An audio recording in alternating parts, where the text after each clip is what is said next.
여러분 안녕하세요. 반갑습니다.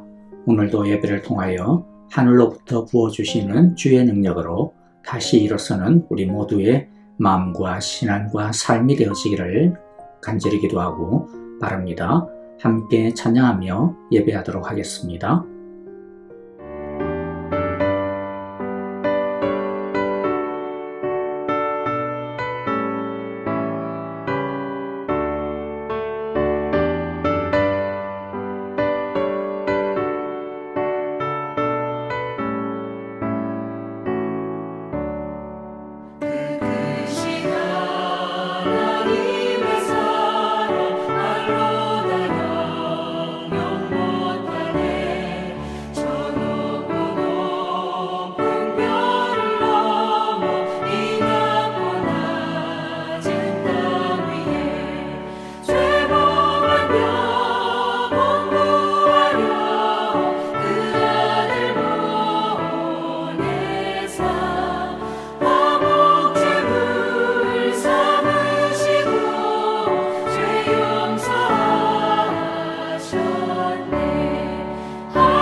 오늘 우리가 함께 나눌 하나님의 말씀은 사도행전 14장 19절부터 28절의 말씀입니다.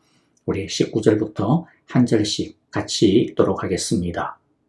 그런데 유대 사람들이 안디옥과 이고니온에서 거기로 몰려와서 군중을 설득하고 바울을 돌로 쳤다.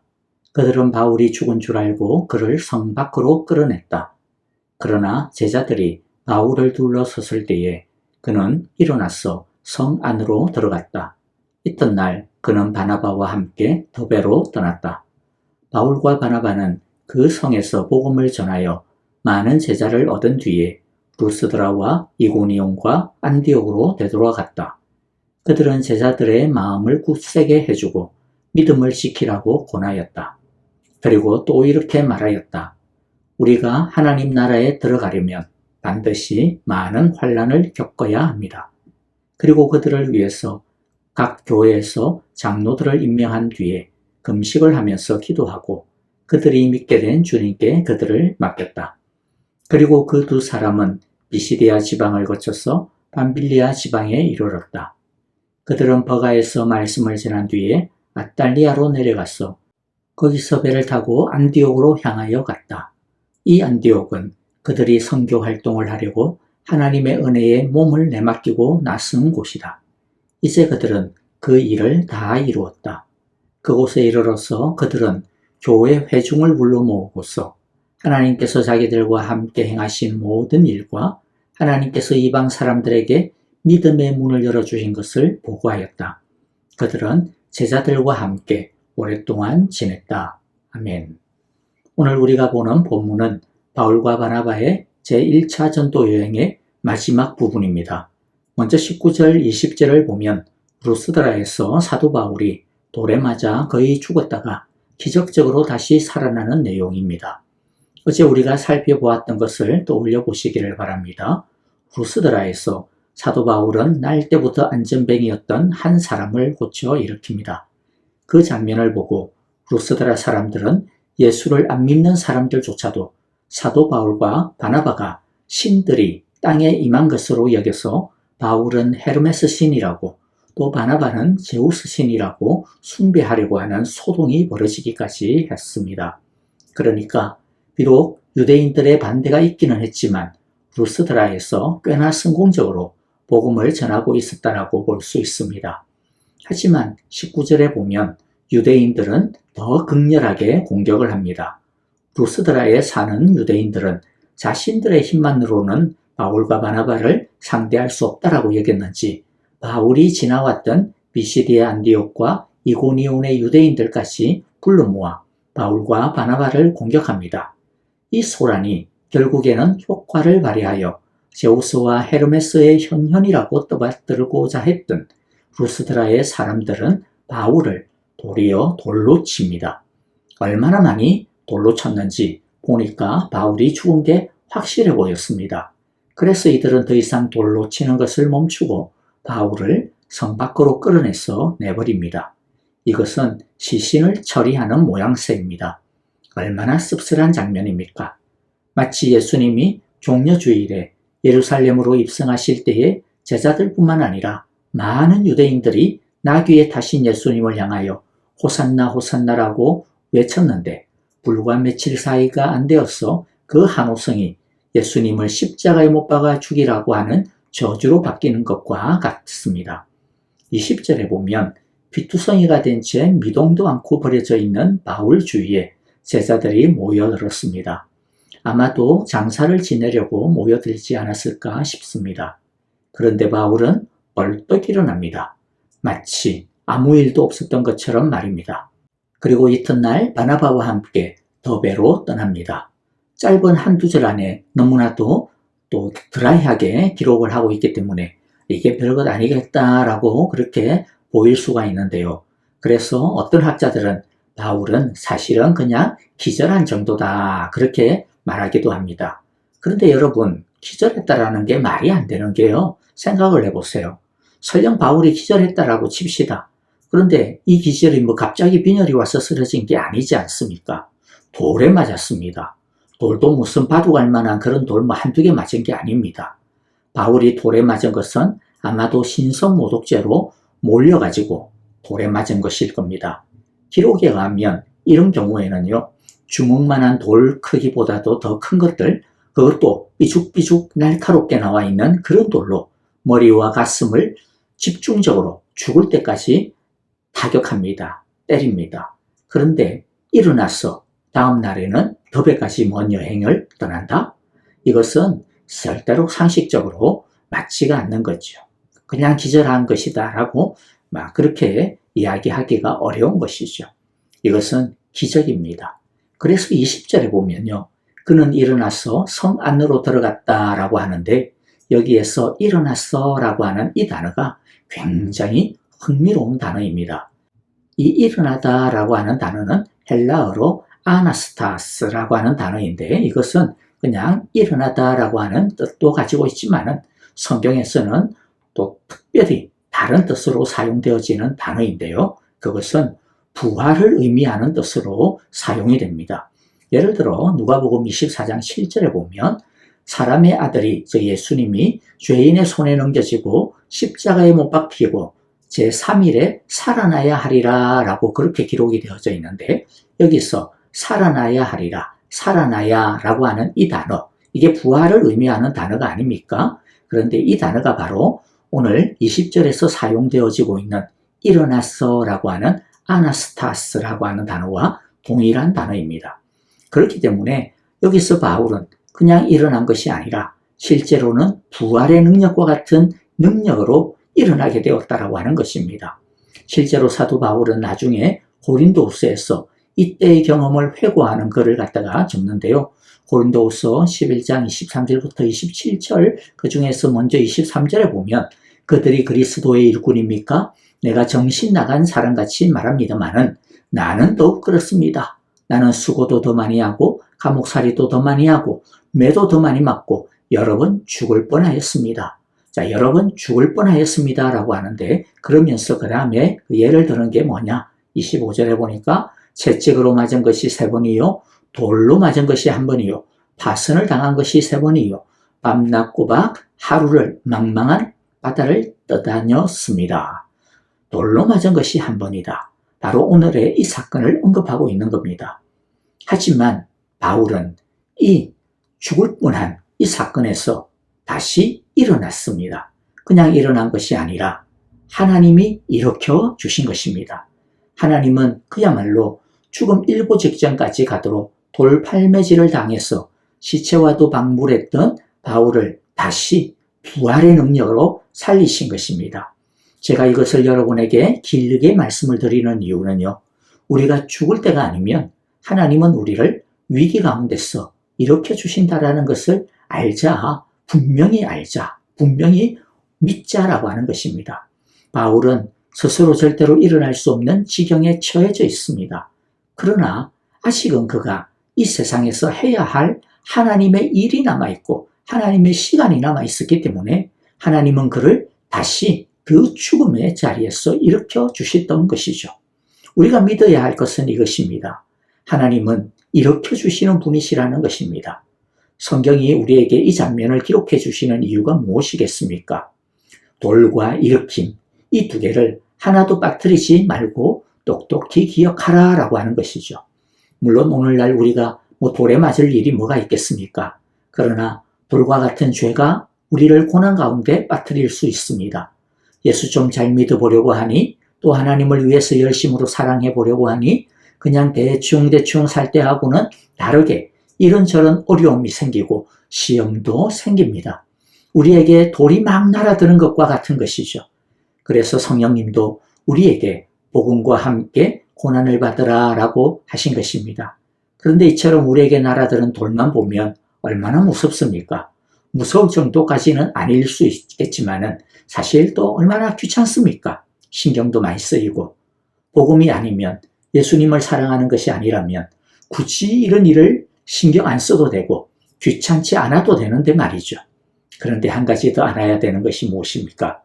우리에게는 부활의 능력, 일어서게 하는 하나님의 능력이 있다라는 것입니다. 하나님의 능력이 우리를 다시 일으켜 세워주셔서 또다시 성 안으로 들어가게 해 주신다라는 것이죠. 즉, 우리가 싸워야 되는 문제 속으로 현실을 직면하게 해 주신다라는 것입니다.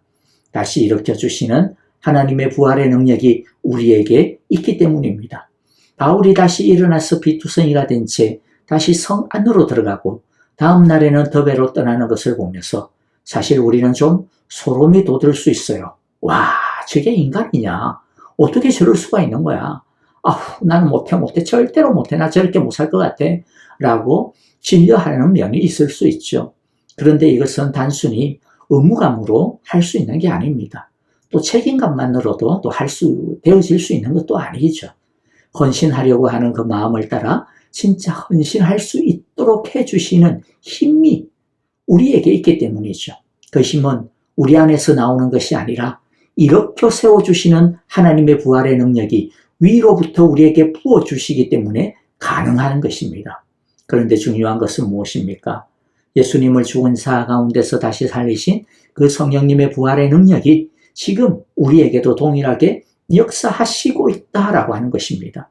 바울을 다시 일으켜 세우신 그 하나님의 부활의 능력이 바울에게만 해당되어지는 것이 아니라 오늘 지금 우리에게도 여전히 동일하게 역사하시는 살아계신 능력이라고 하는 것을 우리가 믿어야 하는 것이죠. 그렇기 때문에 사도 바울은 자신의 끔찍한 고난을 듣고 걱정하고 겁내는 제자들과 성도들에게 이렇게 권면할 수 있었던 것이죠. 22절에 보니까 그들은 제자들의 마음을 굳세게 해주고 믿음을 지키라고 권하였다. 그리고 또 이렇게 말하였다. 우리가 하나님 나라에 들어가려면 반드시 많은 환난을 겪어야 합니다. 바울은 거짓말 안 합니다. 대충 둘러대지도 않습니다. 야, 하나님 믿으면, 예수 믿으면 그냥 뭐 좋은 일만 생겨, 그렇게 현혹시키지 않습니다. 이 죄악된 세상에서 예수를 믿는 것은요, 이 땅에서 하나님 나라의 시민으로 사는 것은요, 믿음의 대가가 반드시 있다라고 하는 것을 바울은 확실하게 말하고 있습니다. 우리가 하나님 나라에 들어가려면 뭘 겪어야 된다고요? 반드시 많은 환난을 겪어야 한다. 반드시 피할 수 없다라는 것이죠. 지금 사도 바울은 사도 바울이 당한 그 일로 인하여서 그냥 겁먹고 있는 이 성도들에게 괜찮아 그렇게 하지 아니하고 아주 그냥 몫을 박아버립니다. 나만 고난 당하는 것이 절대로 아니라는 것이죠. 너희가 하나님의 시민이라면, 너희가 하나님의 나라의 백성이라면, 하나님의 자녀라면 누구든 환난을 겪을 수밖에 없다, 겪게 된다라는 것이죠. 그런데 이 말을 들으면 얼마나 겁이 납니까? 와, 우리 어떻게 하지? 그런데 사도 바울은 두려워할 필요가 없다라고 합니다. 그래서 제자들의 마음을 굳세게 해주고 믿음을 지키라고 격려합니다. 즉 하나님의 부활의 능력이 나를 다시 일으켜 세워주신 것처럼 너희도 반드시 다시 일으켜 세워주실 것이니 두려워하지 말고 하나님을 믿으라는 것입니다. 그러면서 사도 바울은 23절에 보니 제자들을 떠나면서 그들이 믿게 된 주님께 그들을 맡겼습니다. 라고 기록하고 있습니다. 주님께 그들을 맡겼습니다. 주님께 맡기라는 것이죠. 말씀을 마무리합니다. 예수님을 믿는 것에는 대가가 따릅니다. 그러나 우리가 이 세상에서 설령 어떤 어려움을 겪고 심지어 환난이라고 부를 만한 일을 당한다 하더라도 두려워할 필요는 없습니다. 왜입니까? 일으켜 세워주시는 성령님의 부활의 능력이 우리를 붙들고 있기 때문입니다. 그러므로 바울이 한 것처럼 믿게 된 주님께 우리를 맡깁시다. 그러면 부활하신 주님이 우리를 다시 일으켜 세워주실 것입니다. 아멘. 자, 오늘 우리에게 주신 귀한 하나님의 말씀들 마음 가운데 새기면서 오늘 같이 믿음으로 기도합시다. 주님, 우리를 다시 일으켜 세워주시옵소서. 주님, 우리를 다시 일으켜 세워주시옵소서. 주님께 나를 맡깁니다. 주님, 나의 영혼을, 나의 삶을 받아주옵소서라고 우리 함께 기도하고요. 주님, 우리 교회를 받아주옵소서라고 기도합시다.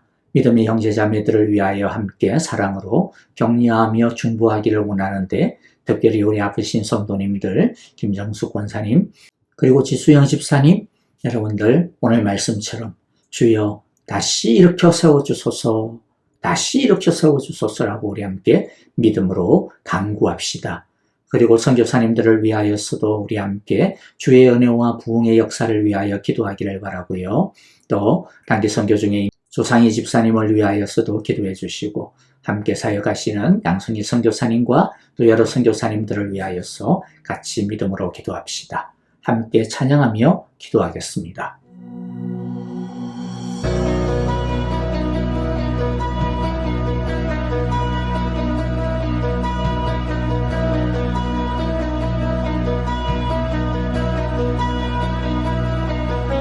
나의 사랑 너는 어여쁘고 참 귀하다. 어느 보석보다 귀하다. 내가 사랑스럽지 않을 때 너를 온전히 사랑하고 너와 함께하려 내가 왔노라.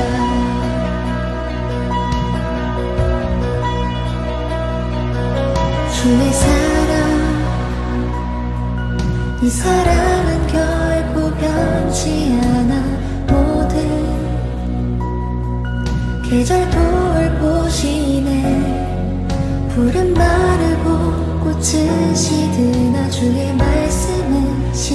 당신의 실수가 없으신 주만 바라봐. 주님의 나라와 뜻이 나의 삶 속에 임하시며 주님 알기를 주만 보기를 소망해.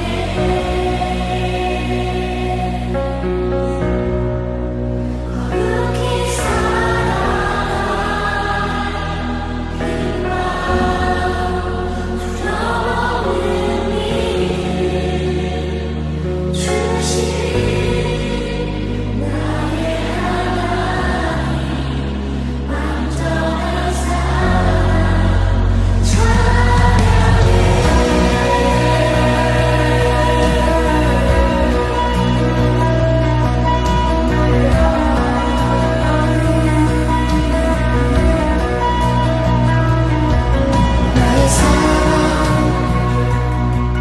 너는 어여쁘고 참 귀하다.